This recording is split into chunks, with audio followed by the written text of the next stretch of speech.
Guys, welcome back to picky couples. Picky കപ്പിൾസിന്റെ പുതിയ വീഡിയോയിലേക്ക് എല്ലാവർക്കും സ്വാഗതം. ഞങ്ങൾ ഭയങ്കര എക്സൈറ്റഡ് ആയിട്ട് ഒരു കാര്യം ചെയ്യാൻ പോവാണ്. എന്താണ് ചെയ്യാൻ പോണത്? വേറെന്തല്ല, ഞങ്ങൾ എന്തൊരു യാത്ര പോവാണ്. ഒരു വലിയൊരു ഇന്റർനാഷണൽ യാത്ര പോവാണ്. ഒരു ഡൊമസ്റ്റിക് യാത്ര പോവാണ്. നമ്മൾ ഡൽഹിക്ക് പോവാണ്. നമുക്കൊരു യൂട്യൂബിന്റെ ഇവന്റ് ഉണ്ട്. അതിന് വേണ്ടിയിട്ട് സംഭവം അതല്ല, നമ്മള് എന്താ പറയാ, ചേട്ടന്മാരും കുട്ടികളൊന്നും ഇല്ലാണ്ട് ഫസ്റ്റ് ടൈമാണ് നമ്മള് മാത്രമായിട്ട് എവിടേക്കെങ്കിലും ഞങ്ങൾ പോവാറുണ്ടെങ്കിൽ അതെ, കടയിലേക്ക് ഞങ്ങൾ കോളേജിന്റെ അവിടേക്ക് അങ്ങനെയൊക്കെ പോവാറുള്ളൂ. പക്ഷെ ഇത് സത്യം പറഞ്ഞാൽ ഭയങ്കര ടെൻഷനായിരുന്നു. നമ്മൾ ചേട്ടന്മാരില്ല, കെട്ടുന്നറ കഴിഞ്ഞതിന്റെ പിറ്റേ ദിവസമാണ് നമ്മൾ ഇറങ്ങാൻ പോണത്. അതുകൊണ്ട് തന്നെ ഈ ഒരു സംഭവം നമ്മൾ പോകണ്ടാവുന്ന ചെറിയൊരു സംഭവമായിരുന്നു. പക്ഷെ ചേട്ടന്മാരുടെ ഒരു വലിയൊരു സപ്പോർട്ട് ഉള്ളത്. അതെ, പെട്ടെന്നൊരു ശരി പോവാം, പോയിക്കോ നിങ്ങള് പോകണം, അങ്ങനെ ഒരു സംഭവം വന്നപ്പോൾ ഇന്നലെ പോവാൻ നേരത്തെ അവർക്ക് രണ്ടുപേർക്കും രണ്ടുപേരും പോണതിനേക്കാളും ടെൻഷൻ. ഓക്കെ അല്ലേ, എല്ലാവരും എന്തുണ്ടെങ്കിലും വിളിച്ചു എന്നൊക്കെ പറഞ്ഞിട്ട് സെറ്റ് ആക്കിയിട്ടുണ്ട്. അവർക്ക് നന്നായിട്ടറിയാം ഞങ്ങൾ രണ്ടുപേരും മരക്കഴുതകളാണ്. പക്ഷെ അവിടെ അല്ല, അതെ നമ്മളൊരു എക്സ്പീരിയൻസ് ചെയ്യണത്, ഇങ്ങനെയാണല്ലോ പഠിക്കണത്. ഇപ്പൊ ഏട്ടനെ സംബന്ധിച്ചിട്ട് ഏട്ടന് ഭയങ്കര പേടിയാ. എന്നെ ഒറ്റയ്ക്ക് വിടാറില്ല. ഒക്കത്തിനും ഏട്ടൻ ചെയ്തു തരും, അങ്ങനെയാണ്. അപ്പൊ നിഖിലിനേക്കാളും പേടി ഏട്ടനാണ്. പക്ഷെ നിഖിലിന് അങ്ങനെയല്ല. നിഖിലിന് എല്ലാതും ഞാൻ ചെയ്യണം ചെയ്യുന്നതിനെ കൊണ്ട് പറ്റും. പക്ഷെ ഞാനാണെങ്കിൽ ബാക്കിൽ നിൽക്കുന്ന ആളാ. പക്ഷെ നിഖിലാണെങ്കിൽ ചെയ്യണം, അതിനെന്താ അങ്ങനെയൊക്കെയാണ്. ഇനി ഞങ്ങൾ ഇറങ്ങാൻ നിൽക്കുകയാണ്. ഒരു 1 hour കൂടി എന്റെ വണ്ടി വരാനായിട്ട്. നേരത്തെ ഒരുങ്ങി നിന്നുള്ളൂ. പിള്ളേരൊക്കെ ഇവിടെ കുളിപ്പിച്ച് റെഡിയാക്കിയിട്ടുണ്ട്. അപ്പൊ നമ്മുടെ വീട്ടിൽ ആരും പോയിട്ടൊന്നുമില്ല. സീമൊക്കെ ഇന്നലെ ഇവിടെ നിന്നാണ് കിടന്നത്. സിജിയമ്മ ഇവിടെ നിന്ന് തന്നെ കാലത്ത് കുളിച്ച് ജോലിക്ക് പോയിട്ടുണ്ട്. പൈനുനെയും കൊണ്ട് ലീനമ്മ വീട്ടിലേക്ക് പോവും. ഇവിടെ കാശിക്കുട്ടനും മല്ലുക്കുട്ടനും പിന്നെ വെല്ലേച്ചും അമ്മയുണ്ടായിരിക്കും, സീതമ്മ ഉണ്ടായിരിക്കും. നമുക്ക് ലീവില്ല, നാളെ ആയിരിക്കും സിജി ലീവ് എടുക്കുക. അപ്പം അങ്ങനെയൊക്കെയാണ് കാര്യങ്ങൾ. അപ്പം ഞങ്ങളുടെ ബാക്കിയുള്ള അവിടെ ചെന്നിട്ട് ഞങ്ങൾക്ക് ഈ വീഡിയോ എടുക്കാൻ പറ്റുമെന്ന് അറിയില്ല. എയർപോർട്ടിൽ കയറി കഴിഞ്ഞിട്ടുണ്ടെങ്കിൽ ചിലപ്പോൾ ഞങ്ങൾ വെള്ളമായിരിക്കും. അതിൻ്റെ ഇടയിൽ കൂടെ 1 മിനിറ്റ് ചേട്ടാ, ഞാൻ ഈ ടിക്കറ്റ് കൊടുക്കുന്നു, 1 മിനിറ്റ് ഞാൻ ബോഡി ചെക്ക് അങ്ങനെയായിരിക്കും. അപ്പം അത്രേ ഉള്ളൂ. എന്തായാലും നിങ്ങൾ കണ്ടോളൂ. അപ്പൊ നമ്മുടെ പ്രൊഡക്റ്റ് എന്ന് പറയുന്നത് അഗാരോയുടെ സ്കാൽപ്പ് മസാജർ ആണ്. ഇതൊരു റീചാർജബിളും IPX7 വാട്ടർ പ്രൂഫ് മസാജർ ആണ്. ഈ കാണുന്നതിന്റെ പവർ ബട്ടൺ ലോങ് പ്രസ് ചെയ്ത് കഴിഞ്ഞാൽ ഡിവൈസ് അങ്ങോട്ട് ഓൺ ആവും. ഇതിന്റെ 4 ഹെഡ്സും വർക്ക് ചെയ്യുന്നത് ക്ലോക്ക് വൈസിലും അതേപോലെ തന്നെ ആന്റി ക്ലോക്ക് വൈസ് ഡയറക്ഷനിലുമാണ്. നമ്മളിത് ഉപയോഗിക്കുമ്പോൾ ഹെയർ ഗ്രോത്ത് സ്റ്റിമുലേറ്റ് ചെയ്യാൻ ഹെൽപ്പ് ചെയ്യുന്ന പറയുന്നത് കേട്ടോ. അതേപോലെ തന്നെ സ്ട്രെസ് റിമൂവ് ചെയ്യുന്നുണ്ട്. ഇതിന് 3 സ്പീഡ് മോഡ്സുകൾ വരുന്നുണ്ട്. ലോ, ഹൈ, പൾസേറ്റിംഗ് 3 മോഡുകൾ ഇതാണ്. വൺസ് ഇതിന്റെ പവർ ബട്ടൺ പ്രസ് ചെയ്ത് കഴിഞ്ഞാൽ മോഡുകൾ ഇങ്ങനെ ചേഞ്ച് ആയിക്കൊണ്ടിരിക്കും കേട്ടോ. പിന്നെ ഇത് ഈ കാണുന്നതാണ് ഇതിന്റെ ചാർജിങ് ബേസ് വരുന്നത്. ഇത് മാഗ്നറ്റിക് ടൈപ്പ് ആയതിന്റെ പേരിൽ സുഖമായിട്ട് നമുക്ക് ചാർജ് ചെയ്യാൻ പറ്റും. ജസ്റ്റ് നമ്മുടെ സ്മാർട്ട് വാച്ച് ഒക്കെ വരുന്ന മാതിരിയുള്ള ചാർജിങ് ആണ്. ചാർജിങ് കപ്പാസിറ്റി ഒരു രക്ഷയില്ലട്ടെ. 7 ദിവസം വരെ നമുക്ക് കിട്ടും. ഡെയിലി 10 മിനിറ്റ് വെച്ച് യൂസ് ചെയ്യുകയാണെങ്കിൽ. ഇതിന്റെ കൂടെ തന്നെ ഒരു സ്ട്രാപ്പ് തരുന്നുണ്ട്. ഈ ഹോളിൽ കൂടെ ഇട്ടിട്ട് ഇത് കറക്റ്റ് ചെയ്ത് ടൈറ്റ് ചെയ്യുകയാണെങ്കിൽ നമുക്കിത് യൂസ് ചെയ്യാൻ, അതായത് കയ്യിലൊക്കെ പിടിച്ച് ചെയ്യാനായിട്ട് ഭയങ്കര എളുപ്പമാണ്. ഈ കാണുന്ന മാതിരിയാണ് ഇത് മസാജ് ചെയ്യേണ്ടത്. ശരിക്കും ഒരാൾ, അതായത് ഒരു ഹ്യൂമൻ നമുക്ക് എങ്ങനെ മസാജ് ചെയ്തിരുന്ന ആ ഫീൽ തന്നെയാണ് നമുക്ക് ഈ സാധനം ചെയ്യുമ്പോൾ കിട്ടുന്നത്. പിന്നെ ഇവർ പറയുന്നത് ഹെയർ ഗ്രോത്ത് കാര്യങ്ങളൊക്കെ ഉണ്ടാവുന്നതാണ്. കാരണം സ്വാഭാവികമായിട്ടും നമ്മളെ ബ്ലഡ് സർക്കുലേഷനും കാര്യങ്ങളും മസാജിലൂടെ വരുമ്പോൾ ഹെയർ ഗ്രോത്ത് ഒക്കെ വരുമല്ലോ. ഇത് ഓൾ ഓവർ ഹെഡ് ചെയ്യട്ടെ, നെക്കിലും ചെയ്യാൻ പറ്റുന്നതാണ്. നമുക്കിത് പോർട്ടബിൾ ആയിട്ട് യൂസ് ചെയ്യാൻ പറ്റുന്നുണ്ടെങ്കിൽ എവിടെ ഇരുന്നിട്ട് വേണമെങ്കിലും മസാജ് ചെയ്യാം. നമുക്കിത് ട്രാവൽ ചെയ്യുമ്പോൾ കൊണ്ടുപോകണമെങ്കിൽ ബാഗിൽ വയ്ക്കാൻ ഭയങ്കര എളുപ്പമാണ്. ചെറുതാണല്ലോ സാധനം. നമുക്ക് ഹെഡ് ഓയിൽ മസാജ് ചെയ്യണമെന്നുണ്ടെങ്കിൽ ഭയങ്കര എളുപ്പമുണ്ടോ. നന്നായിട്ട് ഓയിൽ തേക്കുക. അതിനുശേഷം നമ്മുടെ മസാജർ വെച്ച് ഇതേപോലെ അങ്ങനെ ചെയ്ത് കഴിഞ്ഞാൽ നല്ല ഫീലാണ് നമുക്ക് കിട്ടുന്നത്. അത് മാത്രമല്ല, ഇപ്പോൾ കുളിക്കുന്ന സമയത്ത് ഷാമ്പു ഒക്കെ ഇട്ടിട്ടാണെങ്കിൽ ഹെഡ് നന്നായിട്ട് ക്ലീൻ ചെയ്യും. വെള്ളം കയറുന്ന പേടിക്കേണ്ട. IPX7 വാട്ടർ പ്രൂഫാണ് സാധനം. ഇതെല്ലാം കഴിയുമ്പോൾ ഇതിന്റെ ഹെഡ് നിറച്ച് അഴുക്കുണ്ടാവും. അപ്പോൾ ഇത് ക്ലീൻ ചെയ്യാൻ എളുപ്പമുണ്ട്. ഇതേപോലെ ഹെഡ് പതുക്കെ റിമൂവ് ചെയ്തിട്ട് നേരിട്ട് വെള്ളത്തിൽ നമുക്ക് കഴുകാം. വാഷ് ചെയ്യുന്ന സമയത്ത് ഹെഡിന്റെ പോർഷൻ മാത്രമായിട്ട് നന്നായിട്ട് വാഷ്. ഇതിന്റെ ഹെഡ് നമുക്ക് സോഫ്റ്റ് ആയിട്ടുള്ള ബ്രഷ് കൊണ്ട് ക്ലീൻ ചെയ്യാം. അല്ലെങ്കിൽ നമ്മുടെ കയ്യിലിട്ടിട്ടാണെങ്കിൽ ജസ്റ്റ് ഇങ്ങനെ വാഷ് ചെയ്ത് എടുത്തു കഴിഞ്ഞാലും ക്ലീൻ ആക്കി എടുക്കുന്നത്. വെള്ളം കയറിയിട്ടില്ല എന്നുള്ളതിന് നമുക്ക് ഇതൊന്ന് ഓണാക്കി നോക്കണമല്ലോ എന്തായാലും. ഇത് ജസ്റ്റ് ഒന്ന് തുടച്ചതിന് ശേഷം ഞാൻ ഇതൊന്ന് ലോങ് പ്രസ് ചെയ്തിട്ട് ഡിവൈസ് ഓണാക്കി നോക്കിയിട്ടുണ്ട്. സംഭവം വർക്കിംഗ് ആണ്. അപ്പോൾ ഈ ഡിവൈസ് വാങ്ങിക്കണമെന്നുണ്ടെങ്കിൽ ഇതിന് ലിങ്കും ബാക്കി ഡീറ്റെയിൽസ് എല്ലാം ഡിസ്ക്രിപ്ഷനിൽ കൊടുക്കാം, കമന്റ് ബോക്സിൽ പിൻ ചെയ്യാം. അപ്പോൾ ഗൈസ്, പുതിയൊരു പ്രൊഡക്റ്റ് അടുത്തൊരു വീഡിയോയിൽ വരാട്ടോ. അപ്പോൾ നമ്മുടെ വീഡിയോ തുടർന്ന് കാണാം. ലൈക്ക് ചെയ്യുക, ഷെയർ ചെയ്യുക, കമന്റ് ചെയ്യുക. Tata, bye by. എനിക്ക് സത്യം പറഞ്ഞാൽ എനിക്ക് ഭയങ്കര വിഷമമായിരുന്നു കേട്ടോ.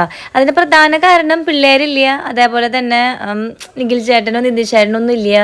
പിന്നെ പിള്ളേർ രാത്രി കാണാണ്ട് നിൽക്കണം. നമ്മൾ എത്രയൊക്കെ ഷൂട്ടിന് അവിടെ ഇവിടെ ഒക്കെ പോകുന്ന പറഞ്ഞാൽ രാത്രി നമ്മൾ എന്തായാലും വീട്ടിലെത്തും.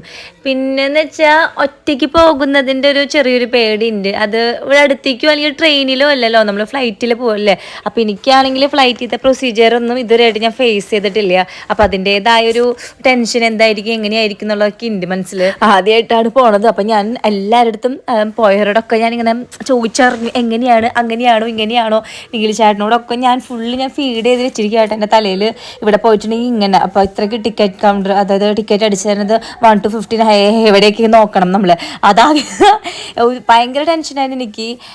കാരണം ഞാൻ ഇതുവരെയായിട്ടും ഒന്നും അറിഞ്ഞിട്ടില്ല. കാരണം നീലി ചേട്ടൻ്റെ കൂടെ പോകണോണ്ട് എനിക്ക് അങ്ങനത്തെ ഒരു അറിയില്ല. സത്യം പറയല്ലോ, അതൊരു ചുമ്മാ ഞാനൊരു ഇത് പറയല്ല. ആള് എങ്ങനെ എവിടേക്ക് പോകണമെങ്കിലും എങ്ങനെ പോകണമെങ്കിലും അമ്മ അതിൽ കൊണ്ടുപോയി സേഫായി കൊണ്ടുവരും. ഞാനിതൊന്നും അറിയാറില്ല. അപ്പം അമ്മാമ്മയ്ക്കൊക്കെ ഭയങ്കര പേടിയുണ്ട് കേട്ടോ. കാരണം ഞാനും അഞ്ചു മാത്രമല്ല പോണത്. ഞങ്ങൾ ഫാമിലിയായിട്ട് ഞങ്ങൾ പല സ്ഥലങ്ങളിലേക്ക് പോയിട്ടുണ്ട്. എല്ലാ ഓണംകേറാ മൂലയിൽ നമ്മൾ പോയിട്ടുണ്ട്. പ്രൊമോഷനായിട്ടും അല്ലാതെ ആയിട്ടൊക്കെ പോയിട്ടുണ്ട്. പക്ഷെ ഒറ്റയ്ക്ക് പോണ്. പിന്നെ വീട്ടിലാണെങ്കിൽ ഇവരും ഇല്ല, ചെക്കന്മാരും ഇല്ല, ചേട്ടനോ അച്ഛനോ ആരും ഇല്ല. ഞങ്ങൾക്ക് എന്തെങ്കിലും ഒരു ആവശ്യത്തിന് വിളിച്ചാലും തന്നെ പെട്ടെന്ന് ഓടിയെത്താനൊക്കെ ആയിട്ട് അതൊക്കെയാണ് ഇവരുടെ ടെൻഷൻ. പിന്നെ ഭാഷ അറിയാത്തൊരു നാട്, ഒരു തമിഴ്നാട് പോലും അല്ല. ഞങ്ങൾക്ക് എങ്ങനെയെങ്കിലും തമിഴൊക്കെ പിന്നെ അഡ്ജസ്റ്റ് ചെയ്ത് പറയാം. ലീനമ്മയ്ക്ക് നല്ല ടെൻഷൻ ഉണ്ടെങ്കിൽ പോലും അമ്മ അത് പുറത്തേക്ക് കാണിക്കണില്ല കേട്ടോ. കാരണം അമ്മയ്ക്ക് ഇടയ്ക്ക് ചീത്തേക്കുന്ന അറിയാം. കാരണം ഞാൻ എപ്പോഴും പറയാം, അമ്മ ടെൻഷൻ അടിക്കണ്ട, നമ്മൾ ഒരുപാട് ടെൻഷൻ അടിച്ചിട്ട് കാര്യമില്ല. കാരണം ഇതിപ്പോൾ എന്തായാലും നമ്മൾ സേഫായിട്ട് പോയിട്ട് വരുന്നൊരു സംഭവമാണ്. യൂട്യൂബ് ഇവന്റ് മുന്നേ നടന്നിട്ടുണ്ട്. അതുകൊണ്ട് തന്നെ അത്രയും നല്ലൊരു പ്രോഗ്രാമാണ്. എല്ലാവരും സേഫായി കൊണ്ടുവരും. എന്താ പറയുന്നത്, ടെൻഷൻ ഉണ്ട് അമ്മയ്ക്ക്? ടെൻഷൻ അടിക്കേണ്ട കാര്യമില്ലമ്മ, ഇതെല്ലാം സേഫായിട്ട് പോയി വരുന്ന കേസാ. സോ ഡോണ്ട് വറി കേട്ടോ. സന്തോഷിക്കൂ. സിമ പോയിട്ട് വരാട്ടപ്പ 1-2 മണിക്കൂറുള്ള കണ്ടിരിക്കും. അവിടുന്ന് ആൾക്കാരുണ്ടാവും പിക്ക് ചെയ്യാനായിട്ട്. നേരെ അവർ ഹോട്ടലിലേക്ക് ഉണ്ടാക്കും. പിന്നെ ഞങ്ങൾക്ക് അറിയുന്ന ആൾക്കാരുണ്ട്. പിന്നെ പിറ്റേ ദിവസം നാളെ 11 മണിക്ക് ഇവന്റ് ആണ്. അത് കഴിഞ്ഞ് നേരെ അവരെന്നെ തിരിച്ച് എയർപോർട്ടിൽ കൊണ്ടുവന്നാക്കും. അവിടെ നിന്ന് തിരിച്ചു വരാൻ ആൾക്കാരുണ്ട്, സംഭവമൊക്കെ ഉണ്ട്. So don't worry. ഓക്കെ, ഞങ്ങൾ ഇന്ന് കണ്ടടിച്ച് നാളേക്ക് എത്തും. കാരണം ഒരു ദിവസമല്ലേ ഉള്ളൂ. നാളെ വൈകിട്ട് എത്തും അമ്മ. 10 മണി 10:30 ആകുമ്പോഴേക്കും അവിടെ എത്തും. അവര് വരുന്ന വഴിയാണെങ്കിൽ അവരോട് പറയണം ഞങ്ങളെ കൂടെ എടുത്തിട്ട് വരാനായിട്ട്. അല്ലെങ്കിൽ ഇപ്പൊ ഒരു 1 hour ലേറ്റ് ആയാലും കുഴപ്പമില്ല, ഞങ്ങൾ അവിടെ വെയിറ്റ് ചെയ്തോണ്ട്. മനസ്സിലായി നമുക്ക്. ഞാൻ വേറെ വണ്ടിയും വിളിക്കേണ്ട, സംഭവമൊന്നും വിളിക്കണ്ടല്ലോ. അപ്പൊ നമ്മളിപ്പോ എയർപോർട്ടിലേക്ക് ഉണ്ടാക്കാനായിട്ട് സഞ്ജു ഉണ്ട്. പിന്നെ അതുപോലെ സനീഷ് ഏട്ടെന്ന് പറഞ്ഞിട്ട്, അനീഷാണോ സനീഷാണോ എന്നറിയില്ല. ഇടയ്ക്ക് ഞങ്ങൾ കാറൊക്കെ വിളിക്കുക ചേട്ടനാണ്. ആ ചേട്ടനും ഉണ്ട്. അപ്പൊ ചേട്ടൻ അവിടെ ആക്കി തരും. വേറെ ഒന്നുമില്ല, കുറച്ച് കാര്യങ്ങളൊക്കെ നോക്കി വെച്ചിട്ടുണ്ട് എയർപോർട്ടിലെ കുറച്ച് കാര്യങ്ങളൊക്കെ. അപ്പൊ അതൊക്കെ ചെയ്യാം, ഇത്രേ ഉള്ളൂ. പിന്നെ എക്സ്പീരിയൻസ് എപ്പോൾ പോയാലും എപ്പോൾ പോയാലും അത്ര എക്സ്പീരിയൻസ് അല്ലേ. എക്സ്പീരിയൻസ്. നാളെ ഞങ്ങളൊരു ദുബായിലൊക്കെ പോയിട്ട് സെറ്റിൽഡ് ആയിട്ടുണ്ടെങ്കിൽ ഇടയ്ക്ക് എനിക്ക് പോയിട്ട് വരണ്ടേ. അപ്പൊ ഇതൊരു എക്സ്പീരിയൻസ് ആവില്ലേ ലീന?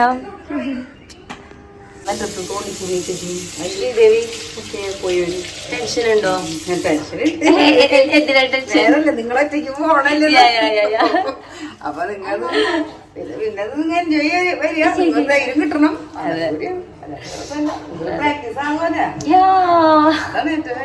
അല്ലെങ്കിൽ പ്രാക്ടീസ് ആണ്. ഞങ്ങൾ ഇടയ്ക്കിടയ്ക്ക് പോകും അല്ല, ഞങ്ങൾ ഒരുമിച്ച് പോകും. എവിടേക്കെങ്കിലും അടുത്ത് എവിടെയും പ്ലാൻ ചെയ്ത് ഞങ്ങൾ ഒരുമിച്ച് പോകും. ടിക്കറ്റൊക്കെ പൈസ ഒക്കെ നോക്കി. അതെ അതെ, സെറ്റ് ആക്കാം. നമുക്ക് ഇവിടുന്ന് കണ്ണൂർക്ക് പോകണമെങ്കിൽ കണ്ണൂർക്ക് പോവാം. കുറച്ച് സൂറത്തിൽ പോയപ്പോ തിരിച്ചു വരുമ്പോഴും നമ്മള് മേസ് ചെയ്യുന്നല്ലായിരുന്നു. പോയപ്പോഴും മേസ് തന്നെയായിരുന്നു. നന്നായിരുന്നു. ശരി, ബൈ. പിന്നെ ഞങ്ങളുടെ മക്കളെ ഇവരെ 3 പേരെയും കയ്യിൽ ഏൽപ്പിച്ചിട്ടാണ് പോണത്. ലീനമ്മ അയനൂസിനെ കൊണ്ടുപോകും. വെല്ലേച്ചിനെയും അമ്മയുടെ അടുത്ത് സീതമ്മയുടെ അടുത്ത് അല്ലും ഉണ്ടായിരിക്കും, കാശി ഉണ്ടായിരിക്കും. സിജി വീട്ടിൽ പോകണില്ല, സിജമ്മ വീട്ടിൽ പോകണില്ല, നേരം കിട്ടാണ് വരുന്നത്. അപ്പം അങ്ങനെയൊക്കെ ഉള്ളൊരു നല്ലൊരു ഭയങ്കര കോൺഫിഡൻസോട് കൂടിയിട്ടാണ് ഞാൻ നിൽക്കാൻ ശ്രമിക്കണത്. കാരണം നമ്മൾ കുറേ ടെൻഷൻ അടിച്ചിട്ടും പാനിക്കായിട്ട് ഒരു കാര്യമില്ല. നമ്മൾ പോണ കാര്യം മര്യാദയ്ക്ക് കിടക്കൂല, ഭയങ്കര ടെൻഷനായിട്ട്. എന്തായാലും ഫേസ് ചെയ്യാം. പിന്നെ ഇപ്പോൾ എയർപോർട്ടിലായാലും എല്ലാവരും തന്നെ പറയും, നിങ്ങൾക്ക് ഒന്നും അറിഞ്ഞില്ലെങ്കിൽ പോലും അവിടെ ഉള്ളവരൊക്കെ നിങ്ങളെ ഹെൽപ്പ് ചെയ്യാൻ വേണ്ടിയിട്ടാണ് നിൽക്കുന്നത്. അങ്ങനെയാണ്. അതുകൊണ്ട് അങ്ങനത്തെ ഒരു ടെൻഷനേ വേണ്ട. എത്ര പേരുണ്ട് അറിയാണ്ട് പോകണവർ. ഇതൊന്നും നിങ്ങൾക്ക് പിന്നെയും ചിന്തിച്ചെടുക്കാനും കാര്യങ്ങൾ അപ്പം സിറ്റുവേഷൻ അനുസരിച്ച് പെരുമാറാനുള്ളൊരു വിവേകം ഉണ്ടല്ലോ അതൊക്കെ വിട്. നിങ്ങൾ എന്നോട് കുഞ്ഞാവ് പറയായിരുന്നു നിങ്ങളിത് പോയി കഴിഞ്ഞിട്ട് വന്നിട്ട് പറയുന്നത് ഇത്രയ്ക്ക് സിമ്പിളായിരുന്നു ഈ പരിപാടി എന്നൊക്കെ പറയും. അങ്ങനെയൊക്കെ അപ്പം ഞാൻ എൻ്റെ മീൻകുട്ടികളൊക്കെ ഒന്ന് ചെന്ന് നോക്കി കുറച്ച് തീറ്റൊക്കെ ഇട്ട് കൊടുത്തു. ഇവർ 3 പേരെയും ലീനമ്മ അപ്പുറത്തെ വീട്ടിൽ കളിക്കാൻ കൊണ്ടുപോയിരിക്കാട്ടോ. കാരണം ഞങ്ങൾ എവിടേക്കോ പോകണമെന്ന് മനസ്സിലായി. പെട്ടിയും ഞാനും അഞ്ചൊക്കെ ഡ്രസ്സ് ചെയ്ത് നിൽക്കുകയാണ്. അപ്പോൾ കാര്യങ്ങളൊക്കെ ഏകദേശം എനിക്ക് പിടികിട്ടിയപ്പോഴും നൈസായിട്ടൊന്ന് ടെസ്റ്റ് ചെയ്തിട്ട് അങ്ങോട്ട് കൊണ്ടുപോയിട്ടുണ്ട്. അപ്പോൾ സഞ്ജു ആണ് ഞങ്ങൾ എയർപോർട്ടിലാക്കി തരുന്നത്. പിന്നെ സനീഷ് ചേട്ടനാണ് നമ്മളെ കൊണ്ടാക്കുന്നത്. ഇവരൊക്കെ ഫ്രണ്ടാണ്. പിന്നെ നമ്മൾ ആദ്യമൊക്കെ നമ്മൾ ഇന്നോവ വരുന്നേക്കാളും മുന്നേ നമ്മൾ ഫാമിലി ആയിട്ട് എവിടെയെങ്കിലും പോകണമെങ്കിൽ നമ്മൾ സനീഷ് ചേട്ടനെയാണ് വിളിക്കുക. അപ്പം അങ്ങനെയായിട്ട് ഇവർ 2 പേരാണ് കൊണ്ടാക്കി തരാൻ പോകുന്നത്. അപ്പോൾ പോണ വഴിക്ക് ചാന്തു കയറും. ചാന്തു ആലയിലുണ്ട്. സഞ്ജുവിൻ്റെ വൈഫാണ്, അറിയാലോ. അപ്പോൾ അവളെടുത്തു. പിന്നെ എനിക്ക് ഭയങ്കര വിശപ്പ്. രാവിലെ ആണെങ്കിൽ എനിക്ക് നല്ല തലവേദനയായിരുന്നു. കാരണം കിട്ടുന്നവരെ പിറ്റേ ദിവസം തന്നെ ആയതുകൊണ്ട് തന്നെ രാത്രി ഉറക്കം സംഭവം ഒന്നും ശരിയായിട്ടുണ്ടായിരുന്നില്ല. അതുകൊണ്ട് തന്നെ രാവിലെ തന്നെ തലവേദനയൊക്കെ എടുത്തിട്ട് മരുന്നൊക്കെ കഴിച്ചു. ഫുഡും എനിക്ക് മര്യാദയ്ക്ക് കഴിക്കാൻ പറ്റില്ല. 2 ദോശ ഞാൻ കഴിച്ചെങ്കിലും അതെനിക്ക് ഒന്നായില്ല. എനിക്ക് വിശക്കണ് ഇപ്പം ഈ ഒരു ഡോള കഴിച്ചതിൻ്റെ എഫക്റ്റ്. പോണ വഴിയിൽ കുറച്ച് ബിസ്ക്കറ്റും അതേപോലെ തന്നെ കട്ട്ലേറ്റ് വാങ്ങിച്ചിട്ട് പിന്നെ എനിക്ക് ഇങ്ങനെയുള്ള കാര്യങ്ങൾ കുറച്ച് ടെൻഷനാകും. എന്തെങ്കിലും ഫുഡൊക്കെ കഴിച്ചിട്ടുണ്ടെങ്കിൽ എനിക്ക് ഛർദ്ദിക്കാൻ വരുമോ അങ്ങനെ ഒന്നും എനിക്ക് വരാറില്ലെങ്കിൽ പോലും ഫ്ലൈറ്റിലൊക്കെ ആകുമ്പോൾ ട്രെയിനിലൊക്കെ ആണെങ്കിൽ പ്രശ്നമില്ല, നമുക്ക് അങ്ങനെ ഇങ്ങനെ പോയിട്ട് വരാം. ഫ്ലൈറ്റിലാണെങ്കിലും പ്രശ്നമില്ല. പക്ഷേ അവിടെ നിന്ന് എണീക്കേണ്ടേ അപ്പം എല്ലാവരും നമ്മളെ നോക്കൂലേ അങ്ങനെയൊക്കെ ഒരു സംഭവം കേട്ടോ. നിങ്ങൾ വിചാരിക്കും ഇവർക്ക് എന്താ വെട്ടാണോ? അല്ല, ഓരോരുത്തർക്കും ഓരോ എന്താ പറയുക മെൻറ്റാലിറ്റി അല്ലേ. നമ്മളെല്ലാവരും ഡിഫറെൻ്റ് ആയിട്ടുള്ള ആൾക്കാരല്ലേ. എന്തെങ്കിലും ആവട്ടെ. ഇത് നമ്മൾ എയർപോർട്ട് കണ്ടു തുടങ്ങിയപ്പോൾ തൊട്ട് ചെറുതായിട്ടൊന്ന് മനസ്സിലൊരു ചിഞ്ചലും അടിക്കുന്നുണ്ട്. അഞ്ജുനാണെങ്കിൽ അവിടേക്ക് പോയിട്ടുള്ള ഒരു ഇവൻറ്റിനെ കുറിച്ചാണ് ടെൻഷൻ. എനിക്കാണെങ്കിൽ ആ ഒരു ഇവൻറ്റിനെ കുറിച്ച് ഒട്ടും ടെൻഷനില്ല. എനിക്ക് ഈ ഒരു ഫ്ലൈറ്റ് പ്രൊസീജിയറിനെ അറിയാത്തതുകൊണ്ട് നേരിട്ട് ഫേസ് ചെയ്യാത്തതുകൊണ്ടും എങ്ങനെയായിരിക്കും ഒക്കെ ആയിരിക്കുമോ. അപ്പോഴുണ്ടെങ്കിൽ ചേട്ടൻ പറഞ്ഞു ഞാൻ ഇങ്ങനെയൊക്കെ പറയുമ്പോൾ നിങ്ങളെ കൊണ്ടുപോകാണ്ട് എന്നാലും ഫ്ലൈറ്റ് പോവില്ല, അതിനുള്ള ടിക്കറ്റ് എടുത്തിട്ടുള്ളത് നിങ്ങളെ വിളിക്കും നിങ്ങളെ പേര്. അപ്പോൾ അതുകൊണ്ട് നീ ടെൻഷൻ അടിക്കില്ല, നീ ചെന്നിട്ട് ടിക്കറ്റ് അടിച്ച് കിട്ടിയാൽ പിന്നെ നിങ്ങളെ കൊണ്ടുപോകാണ്ട് പോവില്ലടാ എന്നൊക്കെ പറഞ്ഞ് ഇവർ കെട്ടുന്നടക്കി തലേദിവസം ഇവർ ഇറങ്ങിയപ്പോഴും ഞങ്ങളോട് പറഞ്ഞത് എന്തുണ്ടെങ്കിലും എവിടെ ഉണ്ടെങ്കിലും വിളിച്ചോ, ഫോൺ എന്തായാലും പിക്ക് ചെയ്യും, എത്ര തിരക്കാണെങ്കിലും. അതാലോചിച്ചും ടെൻഷൻ അടിക്കേണ്ട. ഏതൊരു ഡൗട്ട് വന്നാലും എന്നെ വിളിച്ചു, ഏതൊരാൾ എങ്ങനെ പറഞ്ഞാലും എവിടേക്ക് പോകണമെങ്കിലും ഒക്കെ എന്നോട് വിളിച്ചു എന്നൊക്കെ പറഞ്ഞിട്ട് ഭയങ്കര കോൺഫിഡൻസ് ആണ്. പിന്നെ അക്കാര്യത്തിൽ പിന്നെ ഭയങ്കര ഭാഗ്യവതികളാണ് ഞങ്ങൾ, സത്യം പറയാലോ. ഈ ഒരു ഇവൻറ്റ് ഞങ്ങളൊട്ടും പോകാമെന്ന് വിചാരിച്ചില്ല. ചേട്ടന്മാർക്ക് പോകാൻ പറ്റാത്തതുകൊണ്ട് നമ്മളും പോകുമെന്ന് വിചാരിച്ചില്ല. പിന്നെ അഞ്ചും അതേപോലെ തന്നെ നിഖിൽ ചേട്ടനും കൂടിയും നമുക്ക് പോയാലോ എന്നുള്ളത്, നിങ്ങൾ പൊക്കോളൂ എന്നുള്ളൊരു സംഭവം കൊണ്ടുവന്നപ്പോഴാണ് ഓക്കെ. എനിക്കപ്പോഴും പേടിയായിരുന്നു കേട്ടോ. ഏട്ടനായാലും പേടിയായിരുന്നു. എൻ്റെ ഏട്ടൻ്റെ ക്യാരക്ടറൊക്കെ ഏകദേശം ഒരേപോലെ. ഏട്ടനോട് പറയുന്നത് കീത്തും നമുക്ക് പോകണമെന്ന് ചോദിച്ചാൽ പേടിയായിട്ട് അത് ഞാൻ പറയുന്നു. പക്ഷേ അഞ്ചുവിന് പോകുന്നത് ഭയങ്കര ഇൻട്രസ്റ്റ് ആയിരുന്നു. അതേപോലെ തന്നെ നിഖിൽ ചേട്ടൻ പൊക്കോ നിങ്ങൾ ഇങ്ങനെ പോയിട്ട് പഠിക്കാം. ചേട്ടൻ അങ്ങനെ ഇൻഡിപെൻഡൻ്റ് ആക്കി കാണണം. ഡിപ്പെൻഡ് അല്ലാണ്ട് എല്ലാ കാര്യങ്ങളും ചെയ്ത് പഠിക്കണം. അങ്ങനെ എന്നെ എവിടെയെങ്കിലും കൊണ്ടിട്ടുണ്ടെങ്കിൽ ചിലപ്പോൾ ഇപ്പോൾ ഒളിച്ചു വെക്കും, ഞാൻ ഒറ്റയ്ക്ക് വരാൻ വേണ്ടി. അങ്ങനെ കുറച്ച് പ്രാപ്തിയാക്കണം. ഞാനാണെങ്കിൽ എൻ്റെ അമ്മേരെ ചിറകിൽ ഒളിച്ച് ഒതുങ്ങി കഴിഞ്ഞിരുന്ന ഒരാളായിരുന്നു. ഇപ്പം ഞാൻ കുറേ കാര്യങ്ങൾ പഠിച്ചു കിട്ടുക, കുറേ ചേഞ്ച് ആയി.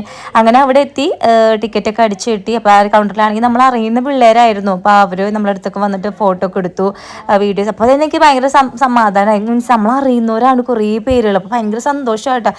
യൂട്യൂബിൻ്റെ ഒരു പവർ ഞാൻ ആലോചിച്ചു. നമ്മൾ വീഡിയോസ് കാണുന്ന ഒത്തിരി പേര് ഇവിടെ അല്ല ഒരു ഇത് പറയല്ല, മിക്ക സ്റ്റാഫുകൾ നമ്മൾ അറിയുന്നവരായിരുന്നു. പിന്നെ ഞങ്ങൾ കയ്യിൽ വെക്കാമെന്ന് വിചാരിച്ചിരുന്നു ഞങ്ങൾ ആ ചെറിയ പെട്ടി. പക്ഷേങ്കിൽ വെയിറ്റ് നോക്കിയപ്പോൾ 9.44 ഉണ്ടായിരുന്നു. അപ്പോൾ നമ്മൾ എന്തായാലും വിട്ടു, അത് ക്യാബിൽ വെക്കാൻ പറ്റില്ല, അത് വിട്ടു. പിന്നെ ഇവിടെ വന്നിരുന്നപ്പോൾ എനിക്കൊരു ഡൗട്ടായി. സോൺ വൈസ് ആണ് നമ്മൾ വിളിക്കാന്ന് പറഞ്ഞപ്പോഴും എന്തൊക്കെയോ അനൗൺസ്മെൻറ്റ് നടക്കുന്നുണ്ട്. അപ്പം ഞാൻ പോയിട്ട് അവിടെ ഒരു കുട്ടിയോട് ചോദിച്ചപ്പോൾ ആ കുട്ടി പറഞ്ഞു ഞാൻ വിളിക്കും ചേച്ചി ഇവിടെ ഉള്ളത്, അതിങ്ങനെ ഓരോന്നിങ്ങനെ വേറെ ഫ്ലൈറ്റിന് അനൗൺസ് ചെയ്യുന്നതാണ്, നിങ്ങൾക്കുള്ളത് ഞാൻ വിളിക്കും എന്ന് പറഞ്ഞു. ബി സോൺ സി സോൺ എന്നുണ്ടെങ്കിൽ പൊക്കി കാണിക്കുന്ന പറഞ്ഞ കാർഡ്. അപ്പോഴും എനിക്ക് ഭയങ്കര സന്തോഷം. ആ കുട്ടി അപ്പോൾ എന്നോട് ചോദിച്ചു യൂട്യൂബിലുള്ള ചേച്ചിമാരല്ലേ. അപ്പോഴും ഭയങ്കര പ്രൗഡ് ഫീൽ ചെയ്തോട്ടോ എനിക്ക്. മീൻസ് നമ്മൾ അറിയുന്നവരുണ്ട്, നമ്മൾ ഈ ഒരു പ്ലാറ്റ്ഫോമിലും നിൽക്കുന്നതുകൊണ്ട് നമ്മൾ ഒത്തിരി പേർക്ക് അറിയാം. അത് ഭയങ്കര ഒരു ബ്ലെസ്സിങ് ആട്ടോ. വേറെ ഇതായിട്ട് പറയല്ല, ഭയങ്കര ഒരു സന്തോഷം പ്രൗഡും തോന്നിയ നിമിഷമായിരുന്നു കേട്ടോ. ഈ പാസഞ്ചറിൽ തന്നെ കുറച്ച് പേര് നമുക്ക് അറിയായിരുന്നു, അവരൊക്കെ വന്നിട്ട് നമ്മൾ സംസാരിച്ചു. അപ്പോൾ നമ്മൾ ഫ്ലൈറ്റിൽ കയറാൻ പോവാണ്. അപ്പോൾ സൈഡിലേക്ക് നോക്കിയപ്പോൾ വേറെ ഫ്ലൈറ്റുകളൊക്കെ അവർ വന്നിട്ടുണ്ടായിരുന്നു, എയർ ഇന്ത്യയുടെ. അപ്പോൾ ഞാൻ വിചാരിച്ചു ഇത് നമ്മൾ മുകളിൽ കൂടെ കാണുന്നപ്പോൾ തന്നെ ചെറിയൊരു സൈസാണല്ലോ. ഞാൻ അടുത്ത് കണ്ടിട്ടില്ല, ഫ്ലൈറ്റൊന്നും അധികം ഇങ്ങനെ അടുത്തേക്കൊന്നും കണ്ടിട്ടൊന്നുമില്ല. അപ്പോൾ നമ്മുടെ എയർപോർട്ടിൽ നിന്ന് പൊങ്ങണത് ഞാൻ കണ്ടിട്ടുണ്ട്, അത് റോട്ടിൽ നിന്നിട്ട്. അത് നമുക്ക് സൈസ് നമുക്കത് പ്രിഡിക്റ്റ് ചെയ്യാൻ പറ്റില്ലല്ലോ, അത്രേ ഉള്ളൂ. അപ്പോൾ നമ്മളിൽ ഉള്ളിലേക്ക് കയറാണ്. അപ്പോൾ എനിക്ക് ആഗ്രഹം ഉണ്ടായിരുന്നത് ഇവിടത്തോളം വരെ ബസ്സിന് പോയിട്ട് അവിടെ നിന്ന് കയറാമെന്ന്. അപ്പോൾ ഫുള്ള് ഫ്ലൈറ്റ് കാണില്ലേ, അപ്പോൾ നമുക്ക് ഫോട്ടോ ഒക്കെ എടുക്കാമല്ലോ. നമ്മൾ ഡയറക്റ്റ് അതിൻ്റെ ഉള്ളിലേക്ക് കൊണ്ടാക്കല്ലേ ചെയ്തത്. അപ്പോൾ എയർ ഇന്ത്യയിൽ നമ്മൾ വലത് കാല് വെച്ച് അപ്പോഴാണ് അതിൻ്റെ അടിയിൽ ഓട്ടം കണ്ടത്. അപ്പോൾ ഞാൻ നേരത്തെ മുകളിലേക്ക് നോക്കി ഫോണാക്കാൻ അതിൻ്റെ ഉള്ളിൽ കൂടെ പോലോ എന്ന് വിചാരിച്ചിട്ട് അങ്ങനെ നമ്മൾ സീറ്റിൽ ഇരുന്നു. അപ്പോൾ എനിക്കും മഞ്ജുവിനാണെങ്കിൽ വിൻഡോ സീറ്റാണ് കിട്ടിയിട്ടുള്ളതും. അപ്പോൾ ഞാൻ എൻ്റെ അപ്പുറത്തിരുന്നൊരു ഹിന്ദി ഒരു അത്യാവശ്യം പ്രായമുള്ളൊരു ചേട്ടനായിരുന്നു. ആ ചേട്ടനോട് ചോദിച്ചു, would you be like to change this seat to back seat, she is my sister എന്നൊക്കെ പറഞ്ഞപ്പോൾ അവർ ഓക്കെ പറഞ്ഞു. കാരണം ഞങ്ങൾ രണ്ടാളും ചെറിയ പിള്ളേർ, എനിക്ക് മനസ്സിലായെന്ന് തോന്നുന്നു. അപ്പോൾ അവർ ഓക്കെയാണ്, ഭയങ്കര നന്നായിട്ടാട്ടെ പൊളൈറ്റായിട്ട് ഒരു ഷൂ ഇരുന്നു. അതല്ലാതെ ഒരു ഫേസ് കാണിക്കുക സംഭവം അങ്ങനെ ഒന്നും ഉണ്ടായിരുന്നില്ല കേട്ടോ. അതും ഭയങ്കര ലക്കായിട്ട് ഫീൽ ചെയ്തു. ഞങ്ങൾ ഒരുമിച്ചിരുന്നു. അപ്പോൾ അമ്മമാരെ എല്ലാവരെയും വിളിച്ചു. അപ്പോൾ അവർക്കും ഭയങ്കര സന്തോഷം. അതായത് നമ്മൾ 2 പേര് ഒരുമിച്ച് യാതൊരു വിധ ചിലവും ഇല്ലാണ്ട് ടിക്കറ്റ് പൈസയോ അല്ലെങ്കിൽ അവിടെ ചെന്നിട്ടുള്ള അക്കോമഡേഷൻ ഫുഡ് പൈസയോ ഒക്കെ നമ്മൾ യൂട്യൂബുകാർ വഹിച്ചുകൊണ്ട് നമ്മൾ പോവാം കേട്ടോ. അത് നമ്മൾ അങ്ങനെ കൊണ്ടുപോകാൻ കാരണം എന്താണെന്ന് വെച്ചിട്ടുണ്ടെങ്കിൽ നമ്മൾ യൂട്യൂബിൽ വീഡിയോ ഇടുന്നതുകൊണ്ടും അങ്ങനെ ചെയ്യുന്നതുകൊണ്ട് മാത്രം, അതല്ലാതെ എല്ലാവരെയും കൊണ്ടുപോകില്ലല്ലോ. അത് ഞാൻ എടുത്ത് പറയട്ടെ. അപ്പം അതിന് നമ്മൾ സെലക്ട് ആയതുകൊണ്ട് മാത്രമല്ല, അവർക്ക് ഭയങ്കര, എൻ്റെ അമ്മയ്ക്കായാലും അതാണ് അമ്മയ്ക്ക് ടെൻഷനേക്കാളും കൂടുതലായിട്ട് മനസ്സിലാവും. അവർ ഇത്രയും കഷ്ടപ്പെട്ടിട്ട് അല്ലെങ്കിൽ അവരത് നേടിയെടുത്ത സംഭവമല്ലേ, അതല്ലാതെ എന്താ പറയുക സെലക്റ്റഡ് ആയിട്ടുള്ള വന്ന സംഭവമല്ല. അവർക്കൊക്കെ ഭയങ്കര സന്തോഷമാണ്. അതുകൊണ്ട് എന്ത് വേണമെങ്കിലും ചെയ്യാനായിട്ട് നമ്മുടെ അമ്മമാർ തയ്യാറായിരുന്നു. പ്രത്യേകിച്ച് നമ്മുടെ വെള്ളിയാഴ്ച ഉണ്ടായിരുന്നു നമ്മുടെ വീട്ടിലെ പിള്ളേരൊക്കെ നോക്കാനും സീതമ്മയ്ക്ക് കുട്ടീനൊക്കെ ആയാലും അതായാലും ഞങ്ങൾക്ക് ഭയങ്കര ഒരു സന്തോഷമായിരുന്നു, ഹെൽപ്പായിരുന്നു. ഈ ഒരു നിമിഷത്തിൽ ഞാൻ ചേച്ചിയോട് വളരെ നന്ദി പറയുന്നു. അങ്ങനെ നമ്മളതേ ഫ്ലൈറ്റ് എടുത്തു. അപ്പം ഞാൻ വിചാരിച്ചു നേരെ അങ്ങോട്ട് പോകുന്നതാണ് ചെയ്യാമെന്ന് വിചാരിച്ചു. അഞ്ജുനോട് പറഞ്ഞു, അഞ്ജുന് സൂറത്തേക്ക് പോയൊരു എക്സ്പീരിയൻസ് ഉള്ളതുകൊണ്ട് അഞ്ജുനോട് പറഞ്ഞു അങ്ങനെയല്ല കിത്തു, ഇത് കുറച്ച് അങ്ങോട്ടും ഇങ്ങോട്ടും തിരിഞ്ഞും വളഞ്ഞും പോയിട്ട് പെട്ടെന്നൊരു പൊന്തൽ പോകുന്നു കേട്ടോ. അപ്പം ഞാൻ ഭയങ്കര സ്ലോ ആയിട്ടാണ് മൂവ് ചെയ്യണം, അത്ര ഉണ്ടാവുള്ളൂ എന്ന് വിചാരിച്ചു. അപ്പം ഞാനിങ്ങനെ സൈഡിൽ നിന്നൊക്കെ നോക്കിയപ്പോൾ ഒരു നല്ലൊരു രീതിയിൽ അങ്ങനെ പോകുന്നു. അവിടെ ഇവിടെയൊക്കെ ആയിട്ട് കുറച്ച് വിമാനങ്ങൾ അങ്ങനെ ഇങ്ങനെയൊക്കെ ആയിട്ട് കിടക്കുന്നു. അപ്പോൾ ഞാൻ ഇത്രയുള്ള സംഭവം വളരെ എന്താ പറയുക സിമ്പിളായല്ലോ എന്ന് വിചാരിച്ചു. ഞങ്ങളിങ്ങനെ അവളവിടെ സൂറത്തിൽ പോയ കാര്യങ്ങളും സംഭവങ്ങളൊക്കെ ആയിട്ട് പറയുകയാണ്. ഇപ്പോൾ സമയം കറക്റ്റ് എത്ര മണിയായിരുന്നു? 1:45 തന്നെ എടുത്തു കേട്ടോ. മറ്റേ ഹെയർ ഹോസ്റ്റസിൻ്റെ കുറച്ച് സംഭാഷണങ്ങളൊക്കെ കഴിഞ്ഞിട്ട് എടുത്തു. ഇപ്പോൾ വിമാനം പറത്താൻ പോവാണ്.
ഇതൊരു വല്ലാത്തൊരു എക്സ്പീരിയൻസ് ആയിരുന്നു. എനിക്ക് ചെവി വേദന സംഭവമൊന്നും ഉണ്ടായില്ല, പക്ഷെ മുകളിലേക്ക് പൊന്തിണ ആ ഒരു സംഭവം സൗണ്ടും കുറച്ച് ഓവറായിരുന്നു എന്ന് തോന്നി. എനിക്ക് ശരിക്കും കുറച്ച് പേടിയും ഭയങ്കര സന്തോഷം തന്നിട്ടാണ് എൻ്റെ മുഖം അങ്ങനെ ഇരിക്കുന്നുണ്ടായിരുന്നത്. പിന്നെ നേരെ നമ്മുടെ മേഘങ്ങളുടെ തട്ടിലേക്ക് കയറി നല്ല രസമുണ്ടായിരുന്നു. വ്യൂ കാണാൻ ഇത് കാർ മേഘാട്ടോ പോണത് കണ്ടില്ലേ. ഇത് അകലെന്ന് വന്നപ്പോൾ തന്നെ നമ്മുടെ ഫ്ലൈറ്റ് പൊന്തി കാർമേഘത്തിൻ്റെ ഉള്ളിൽ പെടാതിരിക്കാൻ വേണ്ടിയിട്ട്. അങ്ങനെ ഇവിടെ കയറിയപ്പോൾ തന്നെ അഞ്ജുനോട് പറഞ്ഞിട്ടുണ്ട് നിങ്ങൾക്ക് കുറച്ചും കൂടി കഴിയുമ്പോഴേക്കും ഉറക്കം വരെ ഷുവറാണ്. അതേപോലെ തന്നെ എനിക്ക് ഉറക്കം വന്നിട്ടുണ്ടായിരുന്നുണ്ട്. ഒന്നാമത് കെട്ടുന്നേരമായിട്ട് ഉറങ്ങാനൊന്നും പറ്റിയിരുന്നില്ല. അപ്പോൾ അതിൻ്റെ ഒരു ക്ഷീണം ഉണ്ടായിരുന്നു. പിന്നെ ഇതിൻ്റെ ഉള്ളിലിരുന്നതിൻ്റെ ക്ഷീണമൊക്കെ ഉണ്ടായിരുന്നു. അപ്പോഴേക്കും നമ്മുടെ ഫുഡ് ഇൻക്ലൂഡഡ് ആയിരുന്നു നമ്മുടെ ടിക്കറ്റിൽ. ഫുഡ് വന്നു. നമ്മൾ വെജാണ് പറഞ്ഞത്, കാരണം ഇവർ അഭിഷേകം കഴിഞ്ഞതിന് ശേഷമാണ് നമുക്ക് നോൺ വെജ് കഴിക്കാൻ പറ്റുള്ളൂ മലയ്ക്ക് പോയൊരു. അപ്പോൾ വെജിൻ്റെ റൈസും ഓക്കെ ആയിരുന്നു. അപ്പോൾ ഞാൻ തൈര് കൂട്ടി കഴിക്കാൻ വിചാരിച്ചു. എനിക്ക് ഇങ്ങനത്തെ കറികളൊന്നും എനിക്ക് ഇഷ്ടമല്ല. ആ ഒരു ടേസ്റ്റ് ഒരു ഹൈദരാബാദി വേറൊരു പുതിന അതിൻ്റെ ഒക്കെ ഒരു ടേസ്റ്റ് ഓവറായി നിൽക്കുന്നത് എനിക്കിഷ്ടമല്ല. പക്ഷെ നല്ല വിശപ്പായിരുന്നു, എന്താണെന്നറിയില്ല എന്തിങ്ങനെ വിശപ്പ്. അങ്ങനെ ആ തൈര് കൂട്ടിയിട്ട് ആ തൈര് ഫുള്ളും കഴിച്ചു, ആ ചോറും ഫുള്ളും കഴിച്ചു. അപ്പോൾ പിന്നെ ആ ഒരു ബണ്ണ് പോലത്തെ സംഭവം ബട്ടറും ഉണ്ടായിരുന്നു. ബട്ടർ ടേസ്റ്റ് നോക്കിയപ്പോൾ നല്ല രസമുണ്ടായിരുന്നു ബട്ടർ കേട്ടോ. സോൾട്ടഡ് ആയിരുന്നു. എന്നാലും നല്ല രസമുണ്ടായിരുന്നു. അത് കൂട്ടി കഴിക്കാൻ പറ്റി ബട്ടറായിരുന്നു. അതും ഞാൻ അതിൻ്റെ ഉള്ളിലത്തെ വെള്ള സാധനങ്ങളൊക്കെ ആയിട്ട് കൂട്ടി കഴിച്ചു. അങ്ങനെ ആ ഒരു സമയത്ത് എന്തായാലും വയറ് നിറഞ്ഞു കേട്ടോ. വീണ്ടും ഞങ്ങൾ ഇരിക്കുകയാണ്. സത്യം പറഞ്ഞിട്ടുണ്ടെങ്കിലും പ്ലെയിനത്തെ ഒരു യാത്രയുടെ എക്സ്പീരിയൻസ് പറയാനാണെങ്കിലും രസമൊക്കെ തന്നെയാണ്. ഫസ്റ്റ് ഫ്ലൈ ഒക്കെ ഒരു എക്സ്പീരിയൻസ് തന്നെയായിട്ട് എടുക്കാം. പിന്നെ നമ്മൾ കുറേ നേരം ഇരിക്കുമ്പോൾ നമുക്ക് ബോറടിക്കുന്നേ. സത്യം പറയാലോ, നമ്മൾ ട്രെയിനിലൊക്കെ പോലെ അല്ലല്ലോ, നമുക്ക് കുറേ അങ്ങോട്ട് ഇങ്ങോട്ട് നടക്കാനോ പിടിക്കാനോ ഒന്നും പറ്റില്ല. അപ്പം നമ്മൾ ഇവിടെ തന്നെ ഇരിക്കണം, ഒക്കെ വർത്താനം പറയാനും പറ്റില്ല. റൈറ്റ് സൈഡിലേക്ക് നോക്കാനേ പറ്റില്ല, കണ്ട് അങ്ങോട്ട് നോക്കാനേ പറ്റില്ല. ലൈറ്റ് അടിച്ചിട്ട്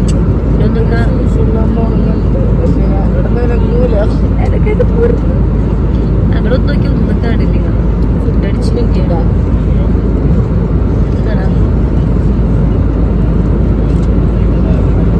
അങ്ങനെ എന്തായാലും ഉറങ്ങട്ടെ കുറച്ചിട്ട് കൂടി. എനിക്ക് തോന്നുന്നു ഒരു 1-1.5 മണിക്കൂർ ഉണ്ടായിരിക്കുമായിരിക്കും പിന്നെ തോന്നുന്നുണ്ട്. പിന്നെ നമുക്ക് വേഗം എത്താം. ഈ ഒരു ദിവസം 2 ദിവസം എടുത്ത് പോകുന്നതൊക്കെ നമുക്ക് വളരെ കുറഞ്ഞ സമയം കൊണ്ട് നമുക്ക് വേഗം എത്താം. അപ്പം ഞങ്ങളപ്പോൾ അവിടുത്തെ കാര്യങ്ങളൊക്കെ ഡിസ്കസ് ചെയ്യായിരുന്നു. നമ്മൾ അവിടെ പിക്ക് ചെയ്യാനായിട്ട് ഒരാൾ വരും. ആൾ അവിടെ എത്തുമ്പോൾ തന്നെ നമ്മൾ വിളിക്കുന്നൊക്കെ പറഞ്ഞിട്ടുള്ളത്. നമ്മളിവിടെ എത്തിയിട്ടുണ്ട് കേട്ടോ. നമ്മളെ ഫ്ലൈറ്റ് ഇപ്പോൾ ലാൻഡ് ചെയ്യാൻ പോവുകയാണ്. നമ്മൾ എത്തിയിട്ടുണ്ട്. നോക്കി ഇങ്ങനെ കുരുകുരാന്ന് പറഞ്ഞിട്ടാണ് വീടുകളും സംഭവങ്ങളൊക്കെ ഇരിക്കുന്നത്. നല്ല രസമായിട്ടുണ്ട് അത് കാണാനായിട്ട്. എത്ര അടുത്താന്ന് നോക്കി വീടുകളൊക്കെ ഇരിക്കുന്നത്.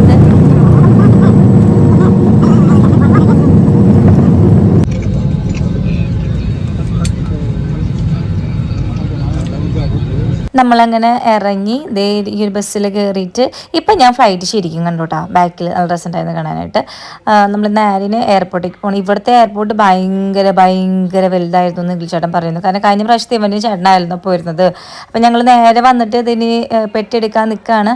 നമ്മൾക്ക് ഇതൊന്നും ഞങ്ങൾക്ക് ഫസ്റ്റത്തെ അനുഭവമല്ലേ. നമ്മുടെ ഓരോ ഫ്ലൈറ്റിൻ്റെയും നമ്പർ നോക്കിയിട്ടല്ലേ പെട്ടിയെടുക്കാൻ പോവുക. അപ്പോൾ അതൊക്കെ എനിക്ക് ഓർമ്മയിലുണ്ടായിരുന്നു കേട്ടോ. ഫ്ലൈറ്റിൻ്റെ നമ്പറൊക്കെ നോക്കിയിട്ട് ആദ്യം ഞങ്ങൾ ചെന്ന് നിൽക്കാൻ പോയപ്പോൾ എനിക്ക് അപ്പോഴാണ് ഓർമ്മ, ഫ്ലൈറ്റ് ഇതല്ല നമ്മളെ നമ്പർ അപ്പുറത്താണ്. ശരി, അവിടെ പോയി നിന്നു. ഇപ്പം നമ്മളിതേ പെട്ടി വന്നു.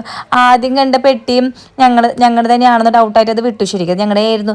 ശരിക്കും പറഞ്ഞാൽ അഞ്ജുവിൻ്റെ പെട്ടിയിലത് അവൾക്ക് ഓർമ്മയില്ല. അപ്പം ഞാനാണെങ്കിൽ നോട്ട് ചെയ്ത് വെച്ചിട്ടുണ്ടായിരുന്നു. ആ സ്റ്റിക്കർ അവിടുത്തെ ചെറിയൊരു ഇതുണ്ടായിരുന്നേ. അപ്പം അത് ഞാൻ നോട്ട് ചെയ്ത് വെച്ചിട്ടുണ്ടായിരുന്നു. അങ്ങനെ ഇവിടെ നമ്മൾ കുറച്ച് പ്രയാസപ്പെട്ടു. ഇത് നമ്മൾ എവിടെയാണ് പുറത്തിറങ്ങി എവിടെയാണ് നിൽക്കണേന്ന് അറിയാണ്ട് ആ ഒരു മാർക്ക് സ്പോട്ട് അവന് പറഞ്ഞു കൊടുക്കാൻ പറ്റാണ്ടും ഞാൻ അഞ്ജനെ കളിയാക്കുക എന്താ വെച്ചിട്ടുണ്ടെങ്കിൽ ഞാൻ പറഞ്ഞ് ഇംഗ്ലീഷ് വെച്ചിട്ട് ഞാൻ ആലോചിക്കുകയായിരുന്നു, ഈശ്വര ഇവനൊരു പ്രായമായിട്ടുള്ള ഒരാളായിരിക്കണേ. കാരണം എന്നെ നേരിട്ട് കാണുമ്പോൾ ഈശ്വര ഈ ചേച്ചിയാണ് ഇങ്ങനെയൊക്കെ ഇംഗ്ലീഷ് പറയുന്നത് വിചാരിക്കില്ല. കാരണം അവൻ ഇംഗ്ലീഷ് ഹിന്ദി അറിയുള്ളൂ. അപ്പം ഞങ്ങളെ പിക്ക് ചെയ്ത് കണ്ടില്ലേ കീർത്തന, നിഖിലേൻ്റെ അനീഷ, നിതീഷ്, അതൊക്കെ ഞങ്ങൾക്ക് ഭയങ്കര സന്തോഷമായി തോന്നിയിട്ടാണ്. കാരണം ലൈഫിൽ ആദ്യം നടക്കുന്ന സംഭവമാണ്. അങ്ങനെ നമ്മളതേ ഹോട്ടലിലേക്ക് പോവാണ്. ഹോട്ടൽ ക്രൗൺ പ്ലാസിലേക്ക് പോവാണ്. അവൻ്റെ പേര് സമശ്വേശ്വർ സംതിങ് എന്തൊക്കെയായിരുന്നു. അപ്പോൾ അവനടുത്ത് ഞാൻ കുറേ ചുറ്റിച്ചു. ഞങ്ങൾ ഓരോ സ്ഥലത്ത് ചെന്ന് അവനെ എക്സാക്റ്റ് പറഞ്ഞു കൊടുക്കാൻ പറ്റില്ലല്ലോ. പിന്നെ ഞങ്ങൾ അവിടെ തന്നെ ഒരു സ്റ്റാഫിനെ കൊണ്ട് പറയിപ്പിച്ചു എവിടെയാണ് നിൽക്കണേന്ന്. അപ്പം ഞങ്ങളും അവനും തമ്മിൽ ഒരുപാട് ദൂരം ഉണ്ടായിരുന്നു. ലാസ്റ്റ് അവൻ പറഞ്ഞു, ചേച്ചി അവിടെ തന്നെ നിന്നു, ഞാൻ അങ്ങോട്ട് വന്നോണ്ട് വേറെ ഒരിടത്തേക്കും പോയത്. നമ്മൾ സിനിമയിലൊക്കെ കാണുമ്പോൾ അവിടെ നിൽക്ക്. അവൻ വന്നു. എന്നിട്ട് അവൻ ക്യാബുള്ള സ്ഥലത്തേക്ക് പോകാനായിട്ട് ഒരുപാട് നടക്കേണ്ടി വന്നു കേട്ടോ. അവൻ്റെ കൂടെ വന്നു. അങ്ങനത്തെ ഇവിടെ ഹോട്ടലിൽ എത്തിയിട്ടുണ്ട്. നമ്മുടെ പെട്ടിയൊക്കെ ഒന്ന് ചെക്ക് ചെയ്ത് വലിയ ഹോട്ടലാണ്. എത്ര സ്റ്റാർ ഹോട്ടലാണെന്ന് എനിക്കറിയില്ല, പക്ഷെ ഭയങ്കര റിച്ച് ആയിട്ടുള്ളൊരു ഹോട്ടലാണ്. അപ്പോൾ ഇവിടേക്ക് നമ്മുടെ ടീംസൊക്കെ മുന്നേ വന്നിട്ടുണ്ടായിരുന്നു. കല്യാണി, രവീണ, നെറിൻ, അസ്വി ചേച്ചി, ഉണ്ണിമായൊക്കെ. ഞാൻ ഇവരായിട്ടൊന്നും നേരിട്ട് ആരുടെടുത്തും പരിചയമില്ല. എനിക്ക് ആകെ രവീണനെ മാത്രമേ കോൺടാക്ട് ചെയ്ത് പരിചയമുള്ളൂ. കല്യാണിനാണെങ്കിൽ അഞ്ജു പറഞ്ഞ പരിചയം. ഞാൻ അധികം കോൺടാക്ട് ചെയ്തിട്ടില്ല. നിഖിൽ ചേട്ടൻ അഞ്ജുനൊക്കെ ആയിട്ടാണ് പരിചയമുള്ളത്. അപ്പോൾ കല്യാണിനെ കണ്ടപ്പോൾ ഭയങ്കര സന്തോഷമായി. അപ്പോൾ ബാക്കിയുള്ളവരൊക്കെ അവിടെ അവരുടെ റൂമിൽ റെസ്റ്റ് എടുക്കാമെന്ന് പറഞ്ഞു. ഇവർ മോർണിംഗ് ഫ്ലൈറ്റിന് വന്നതാണ്. അപ്പോൾ അവർ റെസ്റ്റ് എടുക്കുകയാണ്, ഉറങ്ങാണ്, കുറച്ച് വീഡിയോസും കാര്യങ്ങളൊക്കെ ചെയ്യാണ്ടെന്നൊക്കെ പറഞ്ഞു. അപ്പോൾ ആദ്യമായിട്ട് കണ്ടതിൻ്റെ ഭയങ്കര സന്തോഷങ്ങളും ഒക്കെ പ്രകടിപ്പിച്ചു. നമ്മളിനി നേരെ റൂമിൽ പോയിട്ട് എൻ്റെ റൂം നമ്പർ 6019 ആയിരുന്നു. അഞ്ജുൻ്റെ റൂം നമ്പർ 4038 ആയിരുന്നു. ആക്ച്വലി ഞങ്ങൾ 2 റൂം എടുത്തതാണ്. പക്ഷെ നമ്മൾ ഒരു റൂമിൽ നമ്മൾ കിടക്കുള്ളൂ. അതങ്ങനെയാണല്ലോ, നമ്മൾ കിട്ടുന്ന ഫെസിലിറ്റീസ് നമ്മൾ കളയണ്ടെന്ന് വിചാരിച്ചു. അങ്ങനെ ആദ്യം എൻ്റെ റൂമിൽ വന്നു. അപ്പോൾ അത് എനിക്ക് ഇൻവിറ്റേഷൻ ലെറ്റർ ഒക്കെ വെച്ചിട്ടുണ്ടായിരുന്നു. കാരണം ഇൻവിറ്റേഷൻ ലെറ്റർ മീൻസ് നാളെ ഇതൊക്കെയാണ് പരിപാടി, ഇത്ര സമയത്തിനുള്ളിൽ അങ്ങോട്ട് പോകണം, ഇങ്ങോട്ട് വരണം, റെഡി ആവണം എന്നൊക്കെ ഉള്ള സംഭവങ്ങളൊക്കെ ആയിരുന്നു. അപ്പോൾ കല്യാണിൻ്റെ കുറേ വിശേഷങ്ങളൊക്കെ പറഞ്ഞുകൊണ്ടിരിക്കുകയായിരുന്നു. അപ്പോൾ കല്യാണി പറയായിരുന്നു, കീത്തുനെ കണ്ടപ്പോൾ ഞാൻ ആദ്യം വിചാരിച്ച് ഭയങ്കര ജാട തെണ്ടിയായിരിക്കും, അവളെ കണ്ണിൽ കണ്ട അവളെ അഹങ്കാരം എന്നൊക്കെയാണ് പറഞ്ഞത്. ഞാൻ സത്യം പറഞ്ഞ് ഞെട്ടിപ്പോട്ടെ. ഈ ഒരു സംഭവം എന്നോട് ഒത്തിരി പേര് പറഞ്ഞിട്ടുണ്ട് എനിക്ക് ഭയങ്കര അഹങ്കാരമാണെന്നൊക്കെ കാണുമ്പോൾ തോന്നും, പക്ഷെ സംസാരിക്കുമ്പോൾ അതൊക്കെ ഒട്ടുമില്ലാത്ത നല്ലൊരു കുട്ടിയായിട്ട് ഫീൽ ചെയ്തെന്നൊക്കെ പറഞ്ഞിട്ടുണ്ടായിരുന്നു. എന്ത് ചെയ്യാൻ. അപ്പോൾ ഇവിടെ ഫ്രൂട്ട്സും കേക്കൊക്കെ കപ്പ് കേക്കൊക്കെ വെച്ചിട്ടുണ്ടായിരുന്നു. നല്ല ഫ്രഷ് പ്ലം ആയിരുന്നു കേട്ടോ, പ്ലം ആയിരുന്നു. അത് ഞാൻ പറഞ്ഞ അങ്ങനത്തെ തന്നെ എന്തിനോ ഭയങ്കര വിശപ്പ്. അതൊക്കെ കഴിച്ചു. അപ്പോൾ അതേ കല്യാണം പറഞ്ഞുകൊണ്ടിരിക്കുകയായിരുന്നു, എടി നീ എന്തൊരു പാവാടി, എന്തൊരു സുന്ദരി കുട്ടിയാടി, നീ ആദ്യം കണ്ടപ്പോൾ ഞാൻ വിചാരിച്ചു അങ്ങനെയായിരുന്നു ഇങ്ങനെ, പക്ഷെ നീ ഭയങ്കര പാവാടി. സത്യം പറഞ്ഞ് ഞാൻ പാവാട്ടോ, എൻ്റെ ലുക്കിൽ ഞാൻ ഭയങ്കരയാന്ന് തോന്നുന്നു എന്ന് നിങ്ങൾ പറയുന്നത് എന്തുകൊണ്ടാണെന്ന് എനിക്കറിയില്ല. ഞാനൊരു പാവാട് ഗൈസ്. അപ്പം എന്തുട്ടാ, പിന്നെ ഞാൻ അവിടെ വെച്ചിരിക്കുന്ന ആ ഒരു പേപ്പറിൻ്റെ ഉള്ളിലും എന്തുകൊണ്ടൊക്കെ ചെയ്തിരിക്കുന്നത് നോക്കുക. നാളത്തെ ടൈമൊക്കെയാണ് കേട്ടോ. അത് വായിച്ചു. പിന്നെ കപ്പ് കേക്കൊക്കെ തിന്നപ്പോൾ രസമുണ്ടായിരുന്നു, ഒരു പാൻ കേക്കൊക്കെ പോലെ അതിൻ്റെ മുകളിൽ ക്രീമൊക്കെ വെച്ചിട്ട്, പിന്നെ ഒരു നട്ട്സിൻ്റെ ഉള്ളിൽ എന്തൊക്കെ വെച്ചിട്ടൊക്കെ ഇതൊക്കെ കുറേ റിച്ച് സാധനങ്ങളൊക്കെ ഉണ്ടായിരുന്നു. അപ്പോൾ അതൊക്കെ ഞാൻ കഴിച്ചു. പിന്നെ കുറച്ച് നേരം കല്യാണിക്ക് കുറച്ച് വീഡിയോസൊക്കെ എടുക്കണം എന്ന് പറഞ്ഞിട്ടുണ്ടായിരുന്നു. അപ്പോൾ അവളായിട്ട് കുറച്ച് വീഡിയോസൊക്കെ എടുത്തു, വീട്ടിലത്തെ വിശേഷങ്ങളൊക്കെ പറഞ്ഞു. നെറിയനും സംഭവങ്ങളൊക്കെ അവർ എണീറ്റിട്ടുണ്ട്. കുറച്ച് നേരം കഴിഞ്ഞിട്ടുണ്ടെങ്കിൽ ഇതേ റൂമിലേക്ക് വരാമെന്നും പറഞ്ഞിട്ടുണ്ട്. നമ്മളിവിടെ എത്തിയിട്ട് നമ്മുടെ കല്യാണി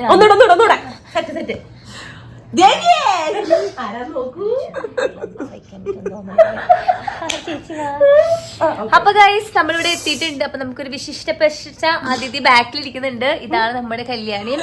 വന്നിട്ട് കുറെ നേരമായി. അപ്പൊ ലിപ്സ്റ്റിക് ഇടാത്തോണ്ട് ക്യാമറയ്ക്ക് വരാത്തതായിരുന്നു. അപ്പൊ കാപ്പിയൊക്കെ തന്നില്ല, കാപ്പിയൊക്കെ കുടിച്ചിരിക്കാണ് കേട്ടോ. അപ്പൊ ഹാപ്പി അല്ലേ ഞങ്ങളെ കണ്ടതിന്? ഞങ്ങൾ അടിപൊളിയല്ലേ? ഞങ്ങളെ കുറിച്ച് പറയും. ഇവർക്ക് ഇത്തിരിയേ ഉള്ളൂ, ഭയങ്കര ചെറുതാണ്, ഭയങ്കര ഭംഗിയാണ് കാണാൻ. എന്ത് ഭംഗിയാന്നറിയോ കാണാൻ.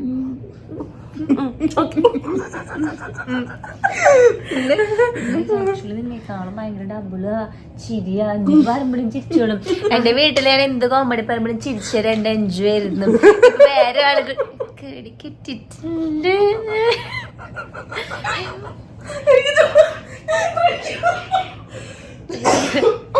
എന്തോ പറയാല് ഇവരൊക്കെ.